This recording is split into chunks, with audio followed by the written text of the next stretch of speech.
Hey everyone, and welcome back to the channel. Today, I'm taking you behind the scenes of my latest project, a 6-minute cinematic horror short film. This was a really ambitious project for me, focusing on creating a deeply unsettling atmosphere using liminal spaces, a very specific visual style, and a simple, yet terrifying, concept. The idea was to trap a character and the audience in a loop of psychological dread, where reality itself becomes the monster. So, the entire film is built around 30 distinct scenes, each meticulously crafted to last about 10 to 12 seconds. This pacing is deliberate. It's slow enough to build suspense and let the atmosphere sink in. But each scene has subtle movement to keep you engaged, preventing that feeling of a static or looped image. The visual style was key.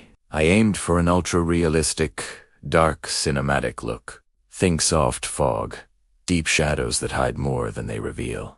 A classic film grain texture for that tangible, old-school horror feel.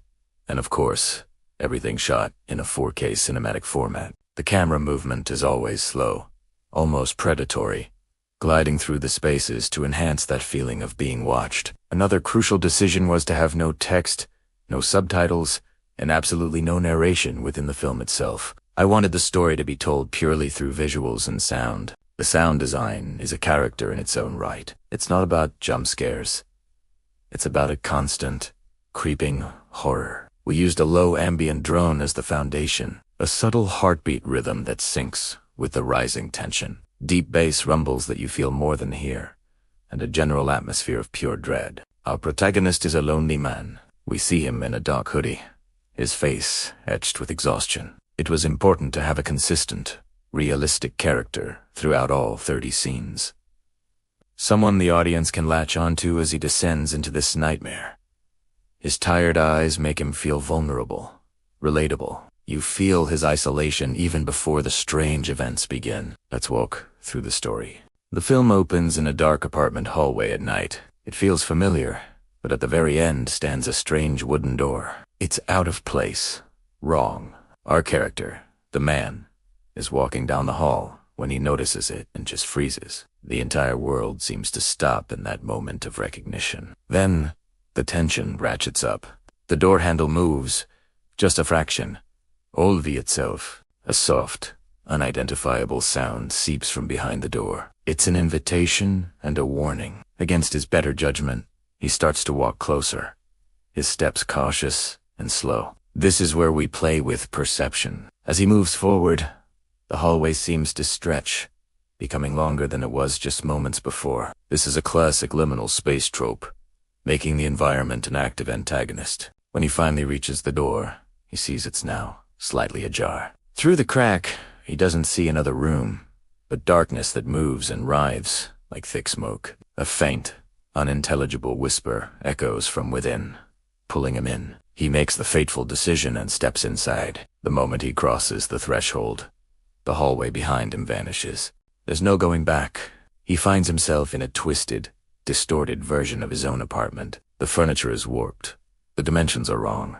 Everything is stretched and nightmarish. It's his home, but fundamentally broken. Suddenly, he hears footsteps right behind him. He whips around, but there's no one there. The emptiness is almost worse than seeing something.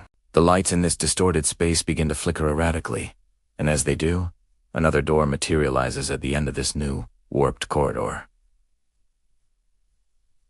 This door is different. It's scarred with deep, desperate scratch marks. As he approaches it, he can hear the distinct sound of someone, or something, breathing heavily right on the other side. With his heart pounding, he slowly reaches for the handle. He opens it, and finds himself stepping back into his normal apartment. Relief. But it's tainted. He steps out carefully, scanning the room. Everything looks normal. The dimensions are right. The furniture is where it should be, but the feeling is wrong.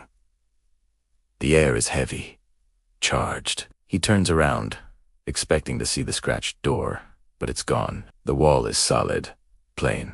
He allows himself a moment to relax, a slight exhale of breath. It was all a nightmare, right? But then, a door appears directly behind him. He didn't hear it. Didn't they see it form? It's just there. And this door is already wide open. Inside, standing in an identical dark space, is another version of himself. The same hoodie, the same tired eyes, the same man. They just stare at each other across the threshold in dead silence. A perfect, horrifying mirror image. The moment is held for an agonizingly long time. Then, without warning, the door slams shut between them. We don't know which version of him is trapped and which is free, if freedom is even possible anymore. The screen holds on the closed door for a second before it slowly fades to complete black, leaving the audience with that chilling final image in a universe of unanswered questions. That's the entire narrative arc. It's a simple loop, a Mobius strip of horror that questions identity and reality. The goal was to create something that sticks with you long after you've finished watching. A mystery that your brain keeps trying to solve. I'm incredibly proud of how it turned out, and I think the strict adherence to the visual and auditory style really paid off. It's less of a story and more of an experience. A descent into a quiet, personal hell. I hope you will check out the full film and let me know what you think in the comments. Thanks for watching this deep dive, and I'll see you in the next one.